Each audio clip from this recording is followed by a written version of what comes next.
Hola, buenas noches, bienvenidos al programa Classics de 13.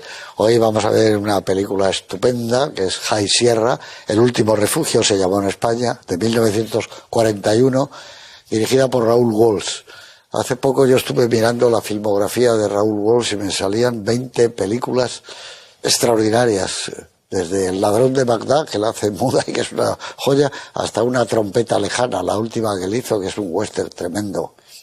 Esta película es especial, porque yo creo que es la película que recoge el final del cine de gángsters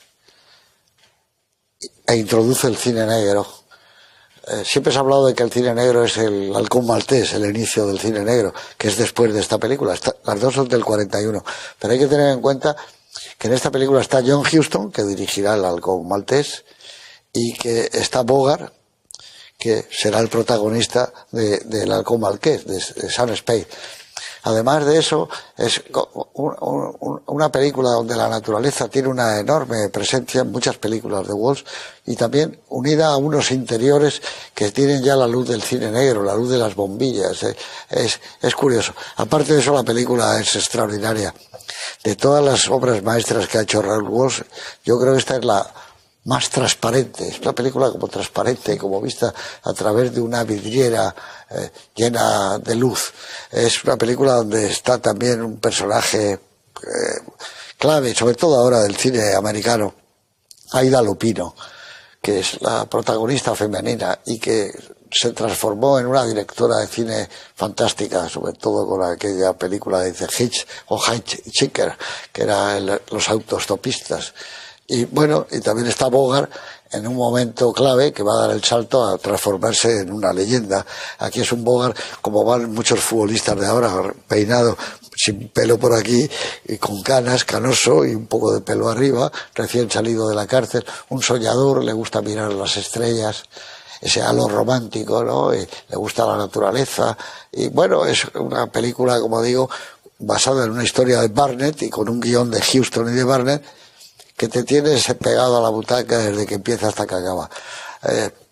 Creo que es, si Al rojo vivo de él, que hemos visto aquí, es el final del cine de gángster en el mejor sentido, es el estallido de un género cinematográfico glorioso, con este ya empieza a derivarse hacia lo que será el cine negro, y es la película puente. Yo creo, y lo he escrito en alguna ocasión, que es el inicio del cine negro, las conversaciones, los personajes, los dos personajes femeninos. Pero bueno, esa es la opinión mía. Pero aquí tengo yo a Rosa Belmonte, que está a mi lado, a ver y le pregunto de qué le parece esta película de las altas sierras, el pico Whitney, el más alto de Estados Unidos, donde acaba el protagonista. Estoy de acuerdo con lo que dices, que es forma parte de ese tipo de películas que suponen un revival del cine de gángster, hasta que el cine de gángster pasa a ser cine negro. Es decir, cuando el código Hays ya no les permite hacer ciertas cosas, es decir, que el gángster sea un héroe como había sido antes. No, el gángster ahora es un criminal y debe ser castigado.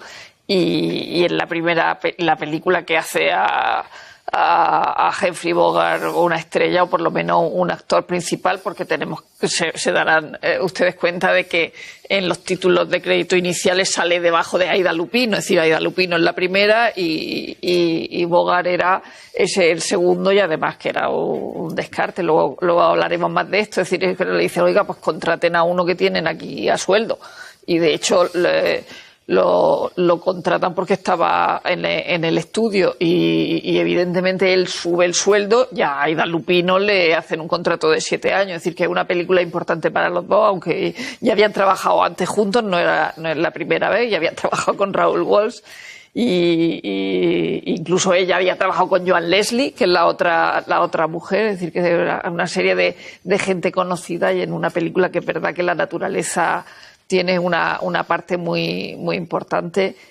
una parte fundamental en la película, sobre todo en el final, pero también en los recuerdos de Humphrey Bogart de la pérdida de su infancia o del sitio de su infancia o del sitio de su familia, que es una cosa que se ve así como muy de refilón, pero que lo vamos averiguando con sueños o con el sitio el que visita al salir de la cárcel, y es una película fantástica. Muy bien, muchas gracias. Pedro García Cuartango, buenas noches. Buenas noches. Aquí hay un momento que le comparan con Dillinger. Un personaje le dice, Dillinger decía, voy a correr tras la muerte, tú Sí, vas a correr tras la muerte. Efectivamente, a Dillinger lo mataron en una redada policial. La película, a mí en muchos momentos me evoca la tragedia griega, la mejor tragedia griega de Sófocles o de Eurípides, porque Roy Earle, el protagonista, es un hombre marcado por el destino, es un hombre que está guiado por la mano invisible de la fatalidad. Casi todo lo que inicia le sale mal. Parece que está condenado a acabar mal, y no quiero anticipar el final de la película, en un mundo hostil. Es un personaje romántico, hay también una historia de amor loco, y la película tiene muchos ingredientes que la hacen muy atractiva para el público. A mí me llama mucho la atención la economía de medios con la que está rodada, o sea, no falta nada ni sobra nada. Raoul Walsh demuestra que es un gran artesano del cine. Como tú decías, realizó en torno a un centenar de películas, de las cuales hay 20 o 25 que podemos citar como obras maestras. O sea, era, sin duda, no sé, lo conecto con Huston o con Kim Vidor. O sea, este tipo de personas que dominaban la industria del cine, dominaban la técnica y que eran capaces de crear algo muy personal. La película, como ha dicho Rosa, es de los años 40 y conecta con todo el cine negro de esa época, con Bogart en esos años, después de filmar El último refugio, hizo Tener o no tener, hizo El alcohol maltés, por supuesto, El sueño eterno, Cayo Largo. O sea, yo creo que los años 40 es la época dorada del cine negro. claro. El nacimiento del cine negro, y yo diría hasta que el final, porque las mejores películas que se han hecho se hacen desde el año 41 pues hasta mediados de los 50. Sí. Está Sed de Mal, probablemente. Sed de Mal, otra obra maestra. Ahí acaba otra obra maestra, el sí. Y bueno, pues nada, que los espectadores van a disfrutar mucho. Yo recuerdo haberla visto en televisión, en un ciclo sobre Humphrey Bogart a finales de los 60, y se me quedó grabada la película. Se me quedó grabada y no la había vuelto a ver. Y al verla, sinceramente me he quedado deslumbrado. O sea, me parece una película espléndida. Una película llena de elementos que te deslumbran cuando la ves. O sea, es realmente magnífica. Muy bien. La palabra deslumbrada está muy bien. Noemí, muy buenas. Buenas. Tú sabes que a Raoul Walsh le gustaba mucho sus películas, incluso las volví a hacer otra vez. Y esta película la hace un western que se llama Colorado Territory, que aquí se llamó Juntos hasta la muerte, con Joel McCrea y una de sus actrices fetiche, que era Virginia Mayo, que también trabajó muchísimo con él. Pero es que además la volvió a hacer. Esta película se volvió a hacer, ¿no? La volvió a hacer Stuart Heisler. ¿Y tú la has visto esa película? Sí, la he visto. Y ¿cómo se llamaba? Se llama He muerto miles de veces. I died a thousand times. Esa la hizo en color. Esa, sí, o sea, la película la dirige Stuart Heisler, basada en la novela de Burnett, interpretada por Jack Palance y Shelley Winter. Y la película es exactamente igual, con las mismas escenas, mismos diálogos, misma historia, solo que es en color. El negro, bueno, no voy a... ¿Negro? Hay un personaje negro que en el remake es mexicano, y el perro es bastante menos feo que en esta del 41. Que era el perro de Bogart, pobre perro. El perro loco le llaman a él, perro loco. Pues en este remake el perro es un poquito más bonito. Y la protagonista, o sea, la protagonista femenina, cuando la vi, me acordé de Rosa porque le gusta mucho Rizzo, la de Gris, pues sí, es como Rizzo pero rubia. Stoker Channing. Bueno, pero ¿te quedas con esta o con la otra? No, me quedo con la original. Aunque Colorado Territory me gusta mucho. Y me gusta mucho el final, pero bueno, yo coincido con todo lo que habéis dicho vosotros. Es no solo el principio del cine negro, sino la crónica de la desaparición del gángster tradicional. Hay un montón de referencias en la película, con referencias a tiempos pasados, de qué grandes eran los gángsters de la época de la prohibición, y que malos son los matones que están, o los aspirantes a matones que están saliendo ahora, ¿no? Que bueno, luego ya lo comentaremos entre esos momentos, pero además, coincido con una cosa que has dicho, que ese aspecto de Bogart, yo creo que es la película de Bogart, no sé si coincidiréis, en la que está más atractivo. Está realmente guapo en esta película. Por el pelo de futbolista. En el pelo le han puesto canas artificiales y parece incluso que es mayor de lo que era, porque luego tenía 42 años en esta película. En El sueño eterno pues aparece mucho más joven. Incluso en la película, en la versión doblada, le han puesto una voz mucho más masculina que la que tenía, que se ha visto que teníamos de pato así. Sí. Y en la versión doblada, si los espectadores lo ven en versión doblada, van a ver que tiene así una voz de gángster, que no se corresponde con nada que tenía de verdad. Lo pueden ver, versión original o doblada. Y te voy a decir más. Fíjate si le gustaba sus historias, que hizo una película maravillosa que se llamaba Objetivo Birmania, con Errol Flynn. Y la volvió a hacer con Gary Cooper y se llamó Tambores Lejanos. Y era lo mismo, en la selva tenían que llegar a un punto de partida que era contra los seminolas, el otro eran los japoneses. Fíjate si le gustaba volver a rehacer sus propias historias. Esta es una de las obras maestras de Raoul Walsh, que tiene por lo menos como tal cerca de 10, ¿no? Pero esta es una película, como digo, con una transparencia, quizás el aire de las montañas, los picos más altos de los Estados Unidos, a donde acabará este hombre. Y el fatalismo, el fatu que tú decías, romántico, que es una marca también de identidad del cine negro. Con todos ustedes, El último refugio, 1941, Raoul Walsh.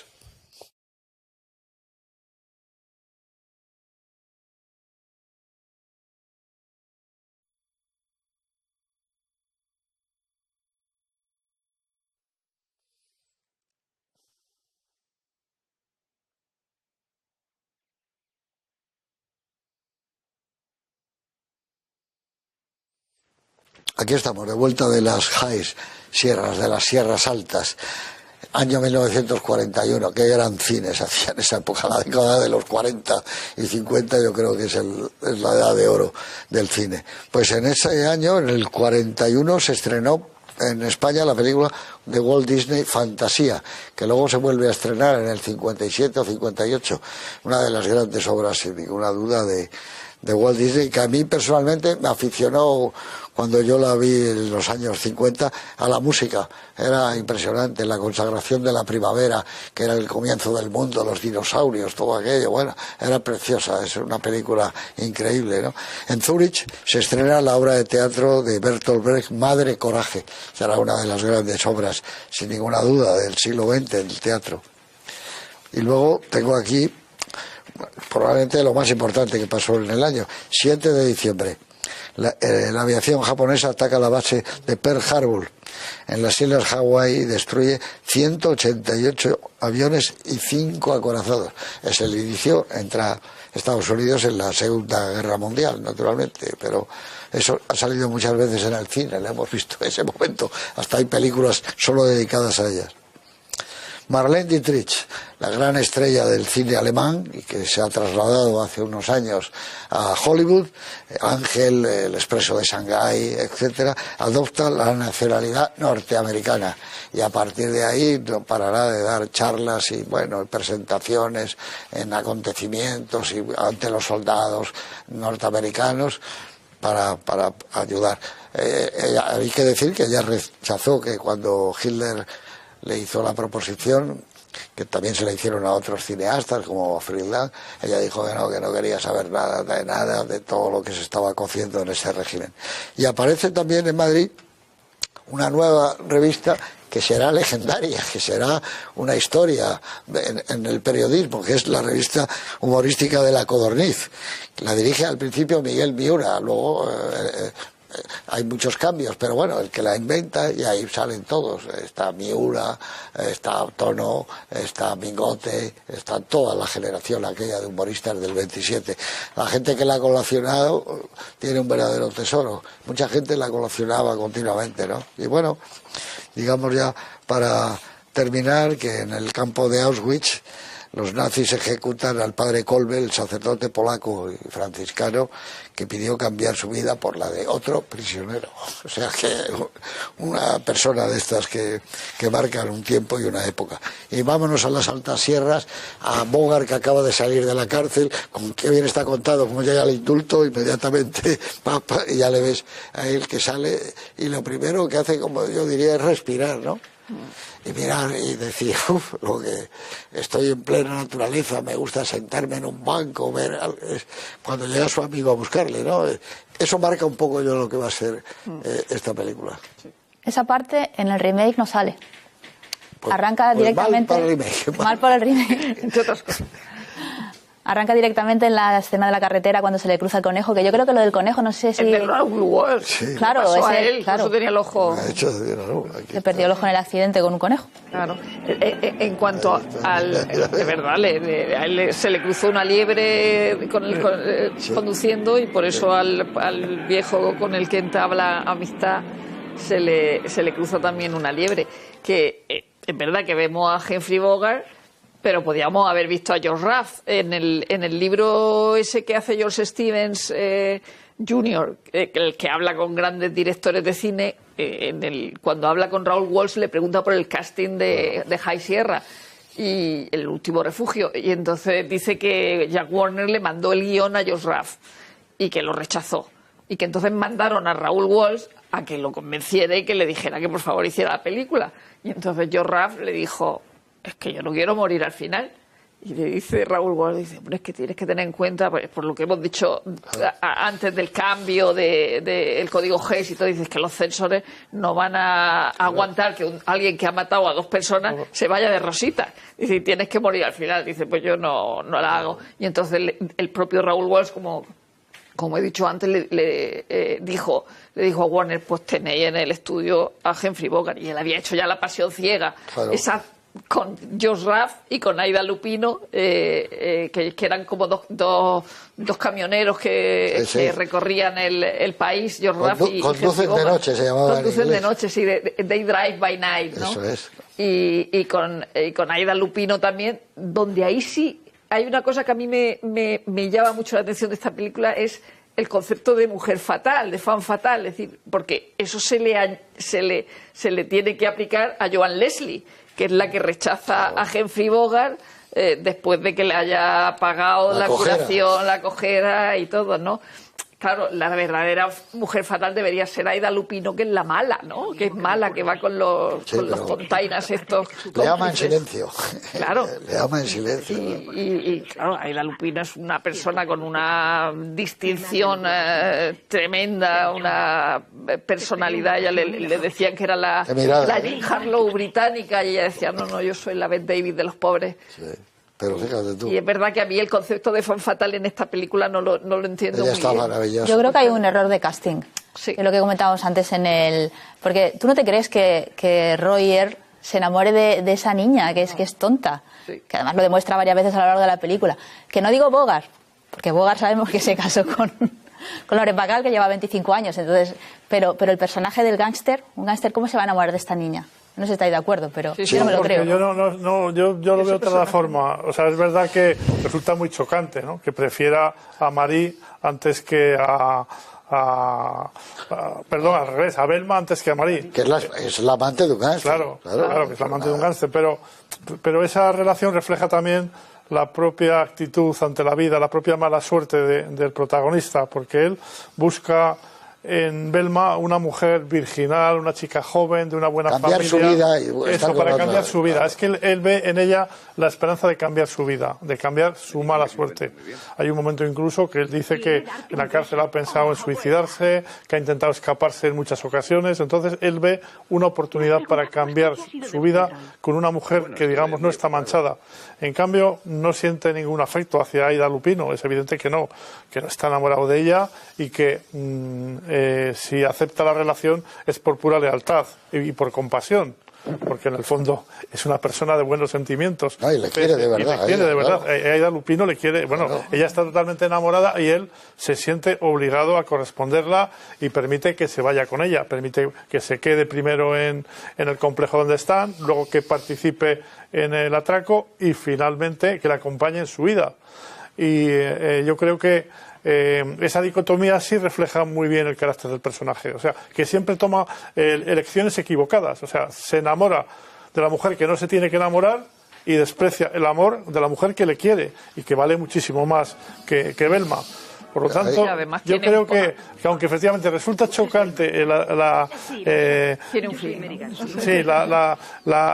los caracteres, ¿no? El aspecto físico de las dos actrices, pero yo creo que sí que tiene un sentido dentro de la película. Entonces estaría mal el casting, porque tenía que ser una chica mucho más atractiva, que hubiéramos entendido que Bogart está ante la chica claro.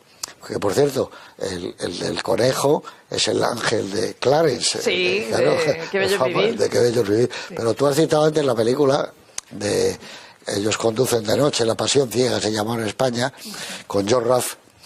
Y cuando se cuenta que él le debe la carrera a Leslie Howard porque le impuso en El bosque petrificado y tal, al que se la debes a John Ruff porque rechazó este papel, pero es que rechazó hacer El halcón maltés, el Sam Spade. Entonces dices, chico, me has dado los dos papeles para que yo me lance una estrella. Por cierto, en la película esa de La pasión ciega, cuando llegan ellos, los camioneros estos que conducen, entran en un bar de carretera de etapa y hay un diálogo maravilloso que le dice John Ruff, ponme un filete tierno, y le dice la que le está sirviendo, te lo voy a poner tan tierno que te va a echar los brazos al cuello.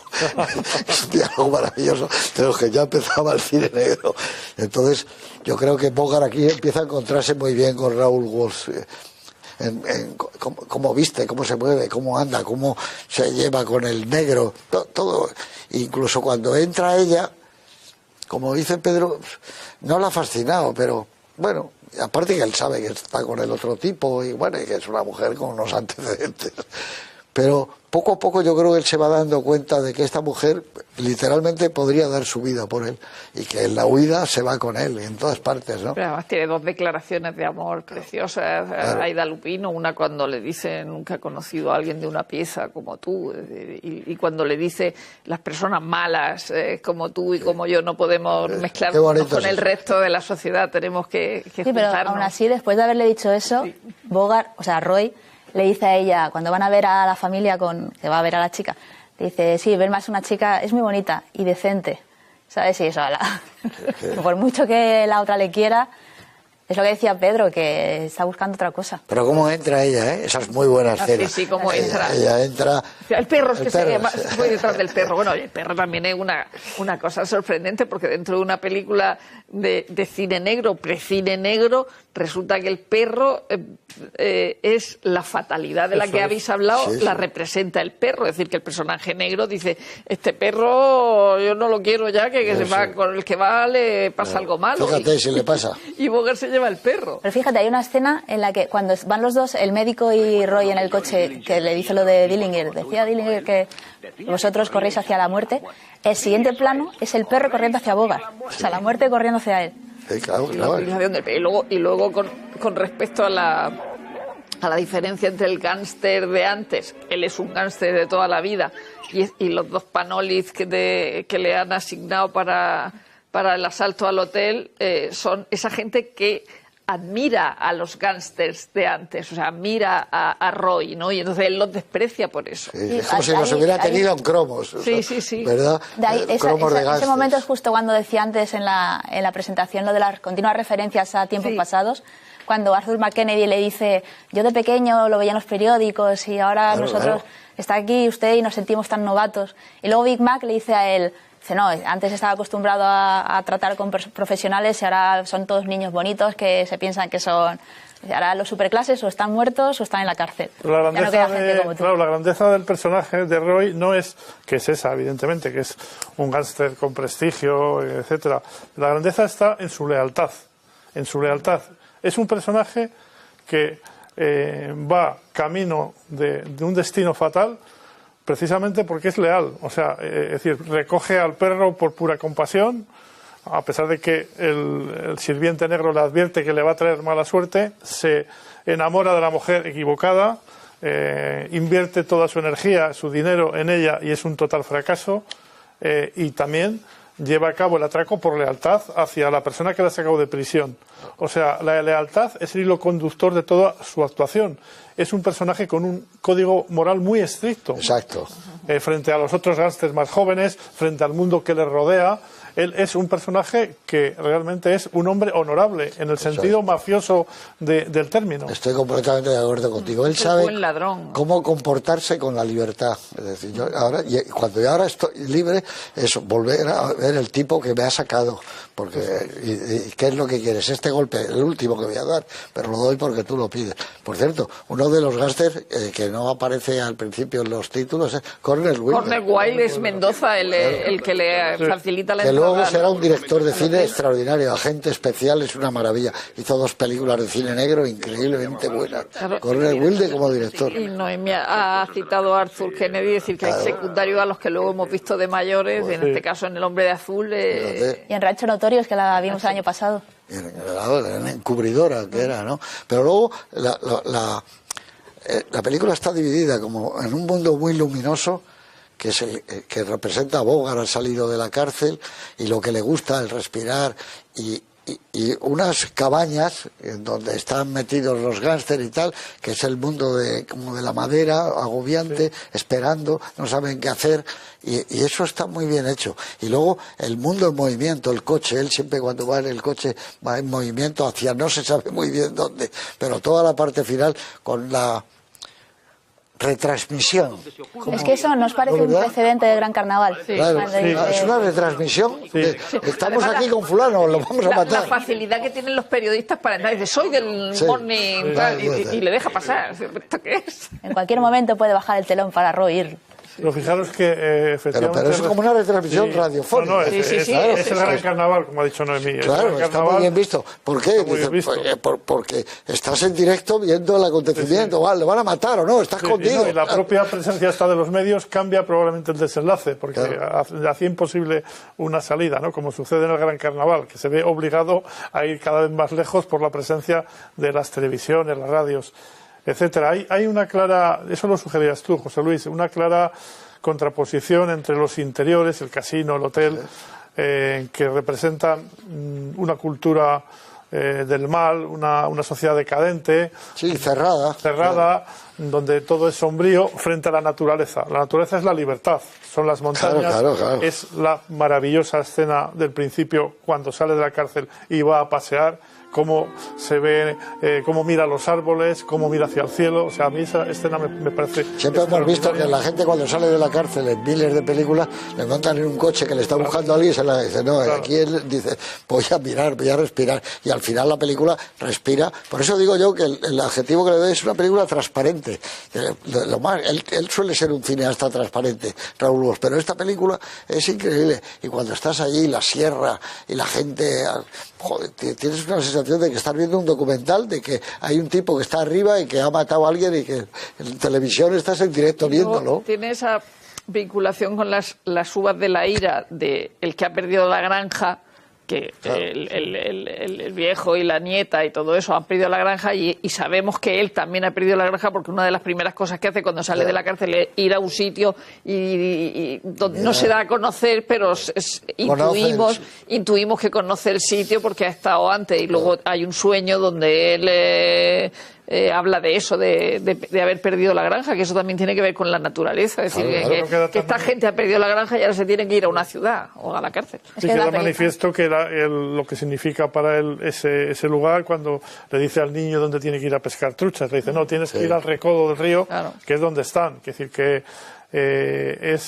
ahí hay un elemento de identificación con la naturaleza, con su infancia, con sus padres. El Beatus Ile, sí, claro. Con el mundo que la ha perdido, ¿no? Claro. Porque al final él lo que quiere es volver a ese estado original de la naturaleza, de la infancia, quiere cambiar de vida, quiere convertirse en otra persona, pero desde el principio vemos que es imposible porque tiene demasiados obstáculos para lograr materializar sus sueños. Yo creo que el título español es bueno si, por ejemplo, el último refugio pueden ser muchas cosas, puede ser ella. El último refugio es es esa mujer que él ha conocido ya. No es una jovencita, tiene una vida detrás tremenda, está con ese gángster, que es un gángster, como dices tú, no de los buenos, ¿no? Yo creo que es como lo miran como si fueran una colección de gángsters famosos, y entonces tú eres Roy, tú eres uno de los grandes, y ahora has salido y eres fantástico, y nosotros estamos, joder, te admiramos mucho. Claro. Pero ese gángster resulta que ha salido y lo que quiere es otra vida ya distinta. Y respirar lo que no ha hecho en la cárcel. Y a mí me gusta mucho la escena, ya lo adelanto, cuando él mira las estrellas, ¿no? Que las conoce, sabe dónde está. Ha mirado tantas veces el cielo queriendo salir, porque cuando miras el cielo ya estás fuera de la cárcel, de la celda, y conoce todas dónde están y eso es muy bonito, porque es muy romántico para un tipo que mata, o sea, para un tipo que está condenado, porque además mata, y bueno, y luego se tuerce todo, como en todos los atracos siempre pasa algo. Ya, el código Hayes consigue que él muera al final. Claro. No digo que no lo el criminal nunca gana. El criminal nunca gana, ¿no? Claro. Pero es verdad que al espectador considera que Bogart y Marie son gente buena. Eso no puede quitarlo el código Hayes. Pero no era impensable otro final, porque él es, como decía yo, es una tragedia. O sea, tenía que acabar mal. Él es, en toda la película, es golpeado por el destino. O sea, es decir, siempre le sale todo mal. Sí, pero imagínate el final de la huida de Peckinpah. Es lo mismo, pero al final dice, y se irán juntos. Y él le coge a un granjero, le da un dinero por la camioneta, y él, Ali McGraw y Steve McQueen, y se largan y se han salvado. Eso en esa época era muy complicado, ¿verdad? En el remake que hizo Walsh, en Colorado Territorio, al final mueren los dos. Claro, pero es un western. Como en Duelo al Sol. Claro, parecido. Es muy parecido a lo de... Es la misma historia. Con Virginia Mayo, con polvos terracota, como parte de Victoria Federica. Sí. Está Luego todo... hay un malentendido, porque he leído versiones contradictorias sobre que Aida Lupino al final, que tiene que mostrar emoción, le costaba mostrar la emoción cuando él está arriba en la montaña, y no se llevaban bien, pero por otro lado, en algún sitio he leído que Bogart le dijo... piensa que ya no nos vamos a ver más. O sea, como que a ella le iba a dar pena no verlo más. Entonces no sé con qué quedarme, porque he leído las dos versiones. Pero que no se llevaron bien, sí, por lo visto. Bueno, ella era famosa también por como ladrona de escenas, o sea, que era fantástica. Hacía un mínimo, hay 3 o 4 y ella hace un gesto, gira mínimamente la cabeza y te fijas en ella. Y eso les tenía perdidos a todos. Pero y Bogart también era un tipo maniático en eso. Te iba a decir que Bogart tenía una fama de... Claro, también. Vi un documental que habla Raúl Walsh del rodaje, y es tan divertido explicando los cabreos que se pillaba el otro, porque claro, estaban ahí a 42 grados, en las montañas, sin sombra, comiendo mal, y dice, no, tú súbete, ponte por allí por detrás de aquella roca, decía Walsh, y yo te aviso, ya que gruñendo se ponía detrás. Y entonces le decía al tipo del catering, decía, tú cuando venga el camión, lo escondes detrás de unos árboles, me avisas, y cuando yo te haga así, dices que no ha llegado la comida. Entonces hacía eso, llegaba el camión, lo escondía, hacía así, señor Walsh, que no ha llegado la comida, y el otro arriba encima de la montaña, bueno, pero esto qué es, pero no sé qué, y luego le decían, venga, sácale la comida. Entonces iba con el catering y era un sándwich con un pepinillo, unas olivas y unas galletas, y bueno, y empezaba a cabreadísimo con Warner, diciendo, aquí está Warner en su casa metiendo la cabeza en un filetón con espárragos, y yo aquí, que es que los presos de San Quintín comen más que yo, y bueno. Sí. La verdad que el final de la película, los últimos 10 minutos son prodigiosos. Es lo mejor de la historia del cine. Desde que huye en un camino que no tiene final y sube por la sierra a refugiarse. ¿Cómo se matan los otros? Claro, Madre mía, claro. ¿Dónde van estos? Es espectacular la belleza del paisaje, la intensidad de los sentimientos, y luego esa maravillosa escena en que él coge una bala y escribe en un papel que ella es inocente, que sale volando, que no ha participado en el atraco, y efectivamente ese es el último, la última fatalidad que sale volando. Su último acto generoso, claro. Leal. Cuando oye al perro. Cuando oye al perro, de pronto se le va el papel, pero que bien escribe la bala. Claro. Este trabajó con Griffith, Raúl Walsh. Sí, empezó con Griffith. Claro. Empezó de niño, de actor niño, con 10 años. Y luego trabajó con Griffith, que él dice que le enseñó todo a él y a todos. A John Ford y a todos les enseñó lo que era. Pero no, te lo digo porque tú hablabas de que no falta nada. Es que rodaba muy rápido y muy bien no se andaba por las ramas, nunca mejor dicho aquí, ¿no? Y yo tengo aquí eso, cómo aprendió a filmar muy rápido y le gustaban los exteriores. Porque él decía que ahí estaba la esencia de las películas y casi todo lo que hacía él, Objetivo Birmania, todos los westerns que ha hecho, que son, bueno, ha hecho películas como Murieron con las botas puestas, que es impresionante el tratamiento del paisaje, o Gentleman Jean, las peleas en las barcazas en Nueva Orleans. Yo creo que han pasado los años y por supuesto que nos gusta Ford y tal, pero que hay gente como Raúl Walsh o como Hawks que estuvieron en eso, que están adquiriendo ese mismo tamaño. Son muy buenas. Tú decías eso, el final de esta película puede compararse con cualquier otra película. Perdona. No, iba a decir que tiene, ahora que mencionas lo de Ford, es que tiene escenas que podrían ser de Ford. No sé si recordáis en Colorado Territory, Juntos hasta la muerte, justo al principio de la película, que llega Joel McCrea a la granja y le dice al chaval, dice, ¿dónde está tu hermana Marta? Dice, ella se ha ido. ¿De dónde? Y señala para allá. Y el siguiente plano es la lápida de Marta. Es una escena tan sobrecogedora y así tiene un montón. En cada película encuentras escenas así.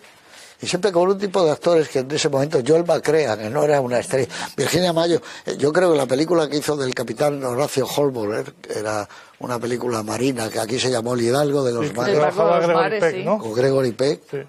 Virginia Mayo es de las mejores actuaciones que ha hecho en su vida, acuerdo. cuando enferma y coge escorbuto y tal. La cuidaba muy bien a las mujeres también, y era como dices tú, un gran sentido del humor.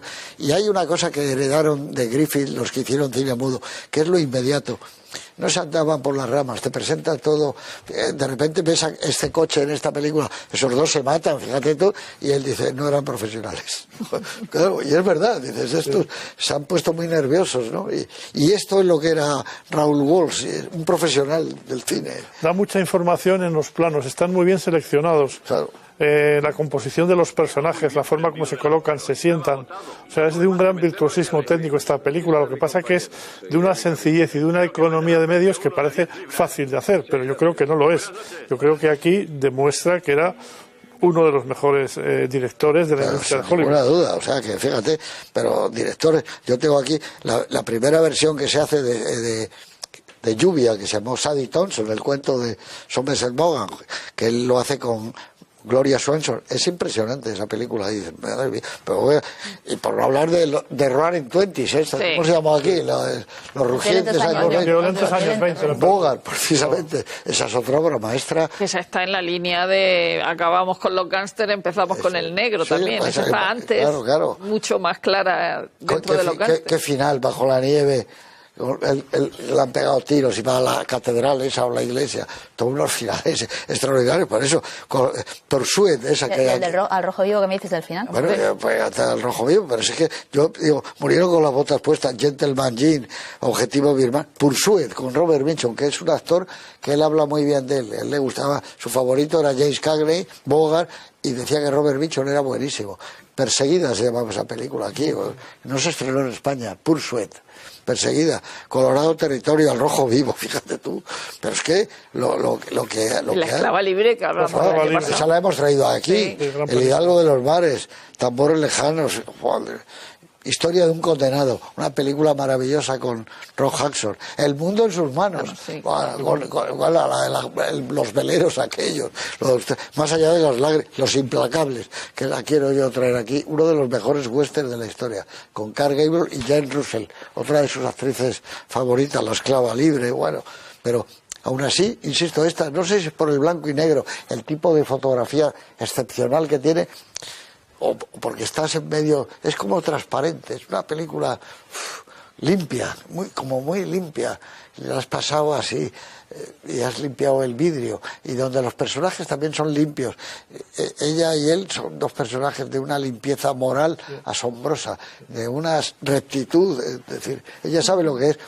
Cuando tú has dicho eso y le dices, y decente, ella se queda, la pega una puñalada. Hablabais de la dualidad entre la ciudad y el campo, y de la oscuridad y la luminosidad de los paisajes al aire libre. Luego también está la dualidad de la chica buena, chica mala, ¿no? Como en Las tres noches de Eva, que le decía Barbara Stanwyck a Henry Fonda, las chicas buenas no son tan buenas y las chicas malas no son tan malas, o casi tan malas. Pues en este caso la chica se supone que es la buena, Claro, aquí se da la vuelta. La egoísta, femme luego. fatal Es no una egoísta y lo- es, eso es piensa Joan ella. Leslie, o sea, la supuesta virginal es la mujer fatal y la buena es Aida Lupino, igual que el bueno es Humphrey Bogart, por muy gángster que sea. Sí, pero es verdad lo que dices tú, ¿no? Que las buenas, luego esta chica es egoísta, no quiere saber nada. Una vez que la han curado ya dice, venga, hombre, Pero y eso, y dejar a Humphrey Bogart bailando con la que por ese señor, esa pero por defecio, ¿no? favor, Sí, sí. es que ¿esto qué es? un Eso tampoco tipo- se entiende. Yo esto no se entiende, o sea, es como... No, es que está ¿cómo? mal de casting. Esa chica tenía que haber sido un bombón, como Lauren Bacall, o una muy guapa, una Lolita. Una Rita excepcional. Hayworth, una cosa Claro, así, una cosa pero de no esas. puede ser. A decir, bueno, hay una duda, pero entre... esta Una y Jane la otra- Darnell, una cosa así. Sí. Claro, claro. Tenía que ser una mujer muy atractiva, muy sexy y mejor actriz, porque está bien, el papel no es... Pero bueno, cuando le ves es grotesco, ¿no? Cuando se le ve bailando con este en la cabaña o en donde van a buscarle a la puerta. Dice, pero chico, te has equivocado, has elegido mal. Y él, yo estoy de acuerdo de todas maneras con Pedro, él no está enamorado de ella, no se ha enamorado. No. La quiere, al final la quiere. Sí. Pero No, una cosa es quererla y otra amarla, ¿no? Y sabe que se Pero porta si bien. además, se Y lo si no dice. hubiera sido eso, se va a vivir con ella seguro toda su vida. Sí. Pero Pero El último refugio. Si hay un momento en que Claro, ella es le el último pregunta, refugio. lo que pasa es que es al principio de la relación, le pregunta y ella le dice, no, pues si yo a ti no te voy a querer nunca, o algo así, se lo dice crudamente. Él no la engaña, él no la quiere. Se experimenta por ella compasión, afecto, Eso. no sé, ternura. le pero- daría cualquier cosa. Sí, le daría cualquier El cosa. dinero, le daría la vida. quédate No, con la todo, vida, ¿no? le daría la vida, porque es una persona muy generosa, pero no la quiere, no está enamorado de ella. O sea, se y lo en dice, ningún ¿no? momento lo está. Tengo planes, pero tú no estás en ellos. Eso es. No te quiero engañar, le dice. Tengo planes, pero... Él es leal hasta ese punto, que es que él siempre dice la verdad, o sea, es incapaz de engañar a nadie. Es una persona con un código moral súper estricto. Y insisto, eso es lo que le lleva a la perdición, es lo que le lleva a No, el estrellarse perro. contra la realidad. Sí, No, sí. eso es, por eso dices tú, y es verdad, que es un final tan bueno, porque está todo metido en ese final. Hay hasta la retransmisión, vemos en directo cómo le van a pegar un tiro a un tipo, ¿no? Y está el mundo del perro, que nos centra el guión, que es un perro que no te da mucha suerte. El perro que es como el perro de La Cosa de Carpenter, ¿no? Claro, pero eso se podría llamar en la película El perro maldito. Sí, a él le llaman perro loco, ¿no? Sí, perro loco. Él es el perro loco, ¿no? El Roy, Irla. Sí, de Mad Dog. Te llaman eso. Que hay una Entonces- escena, ahora me he acordado de una cosa que ha dicho antes Pedro cuando hablaba de lo de la prensa, que la prensa se retrata mal cuando él se pilla se enfada cuando dice, estos periodistas me han puesto de perro loco. ¿Cómo? Que era que era el perro de Humphrey Bogart. El perro actuaba bien para ser el perro de Humphrey Bogart. Bueno, No, salen está. los títulos de crédito también. Sí, sí. Cero se llamaba. Cero. Bueno, estas películas Está estupendo el perro. Sí, sí. Y está muy bien amaestrado, hace lo que le sí, piden sí. y todo, sale, muestra, se sube. Porque además cuando el negro lo presenta al perro dice, mira lo que hace y le pone a hacer cosas... Ahí el negro le roba escena porque se pone bizco de un ojo solo para quitarle que no solo vean al perro, sino mirar lo que hago yo también, ¿no? La verdad es que estas películas a mí me suscitan mucha añoranza, ¿no? Claro, es el cine, Es que esto es las el películas. cine, es que esto son las películas, como Las tú dices, películas. estas son las películas, no los filmes. Claro. Es que realmente esta película te llega al corazón, o sea, hay momentos que te emocionas viéndola, o sea, es una película que es imposible verla con distancia. O sea, te metes en la película y es un tipo de cine que realmente ha desaparecido. O sea, Es que imposible fueron la hacer una primera película. generación que llegó al cine, son los narradores, de verdad. Y entonces, luego nos hemos amamantado todos de una segunda generación que no han vivido la vida, sino viven la vida de los que la han vivido. Es decir, estos fueron los primeros que llegaron a California y se encontraron con un nuevo arte que le llamaban el cinematógrafo. Tuvieron unos maestros al principio, como fueron allí Griffith, pero en Italia estaban otros, Pastroni, estaban los hermanos Lumière, todos, y joder, dijeron, bueno, esto es una nueva manera de contar, y fueron inventando, apoyándose, por supuesto, Griffith en Dickens, porque tiene mucho el cine, lo contaba él, pero claro, descubrieron exteriores, los primeros planos, cómo podías hacer que una mirada te llevara a un sitio, claro, y estos aprendieron todo. Pero eran narradores, pero maestros también de la de la concreción. Es decir, lo que hace Raúl Walsh es presentarte con una escena, con un sueño, con una mirada, una historia que no tiene que durar 2 horas y media como las películas de ahora. Pero fíjate, el primer minuto de la película ya nos lo cuenta todo. O sea, que es un tipo que está en la cárcel, que ya te cuentas todo, que está desesperado y en un minuto, en 5 planos, te cuenta todo. Que ahora te pondrían un flashback con él pescando en el sitio ese al que ha mandado al niño. Sí. Pero es más bonito no verlo, imaginártelo, ¿verdad? Sí. Lo que pasa es que no es casualidad, sino causalidad, que todos estos maestros que nos gustan tanto, Hitchcock, John Ford, Hawks, en Europa, Dreyer y tal, todos han hecho cine mudo. Sí. Es que todos han hecho cine mudo. Entonces, luego les vino la palabra. Pero es que antes tenían que apañarse en Murnau para contar, Friedland. Y luego dijeron, y ahora puedo contar. Y ahora puedo controlar los diálogos. Y eso es lo que tiene esta película. Cuento con una sencillez apabullante una historia de la manera que la puedan entender todo el mundo, muy elemental. Pero el hombre culto y la mujer que no lo es, la mujer inteligente, yo les meto la película y todo el mundo lo entiende, porque es muy sencillo. Como dices tú, ha salido de la cárcel, porque un amigo se ha encargado de darle un indulto, él va a corresponder con su amigo, es un gángster, pero está cansado de esa vida, probablemente lo que quiere ya es una... Joder, todo el mundo lo entiende, y que si hay que decir, hay que llevarlo a... ¿Cuánto eran? 4.418 metros tiene ese pico en Estados Unidos. Más grande que nuestro es el Mulhacén, ¿no? Sí. Bueno, pero claro, está a mucha distancia del Everest. Claro. Pero bueno, ya son las altas sierras. Y es curioso porque hay algo romántico en huir y ir para arriba, pero ya llega un momento que dices, ya no puedo bajar porque están detrás de mí y me van a liquidar, ¿no? Y es muy romántico, y es una película que lo tiene todo, de gángsters, noir, romántica, joder. Y como dices tú, es la edad de oro del cine, porque eran las películas. Y yo siempre digo, a mí me gustan más las películas que el cine. Sí. El cine es como una cosa ya más seria, oye, esto es un arte... Pero es que estos realizadores, como tú decías, Kim Vidor, Howard Hawks... Kim Vidor, mudo, todo. Que empiezan en el cine mudo... O sea, fusionan la alta cultura, películas que son de una enorme complejidad en cuanto a los sentimientos, a la trama, los símbolos, lo que te sugieren, con una extraordinaria simplicidad y economía de medios en la narración. O sea, eran verdaderos artesanos del cine que a través de su trabajo hacían obras que eran realmente inefables, grandes creaciones artísticas. Y eso ahora yo, sinceramente, no lo encuentro en el cine contemporáneo. Tú has dicho, por ejemplo, Kim Vidor, dice... una casa humeando, un hombre, un rifle, una Biblia, y dice, joder, ya sabes quién es ese tipo, y está en su cabaña y tal. Es que es muy sencillo, pero en fin, ¿cuál sería el momento o el plano que más te gusta, con el que te quedaría? Pues yo me quedaría con alguna de esas 2 declaraciones de Aida Lupino a Bogart, la de somos gente mala y no podemos mezclarnos con la sociedad y tenemos que juntarnos entre nosotros, o la otra de nunca he conocido una persona, una pieza como tú. Es decir, esas declaraciones de amor a Humphrey Bogart, aunque no le corresponda. ¿Y tú? A mí me gusta mucho, y es una escena muy sencilla, cuando va a la granja familiar y está con el campesino con el que está hablando, y de repente el campesino se queda lívido y dice, usted es Roy R. Entonces él se vuelve y pone un gesto torvo como diciendo, es que no puedo estar en ningún sitio, ni siquiera en el lugar donde pasé mi infancia. Y en ese momento, es una escena muy breve, de unos pocos segundos, ahí queda reflejado todo el drama existencial del personaje. Sí. ¿Y tú? Bueno, veo que tienes... Tengo varias. Guillermo, como...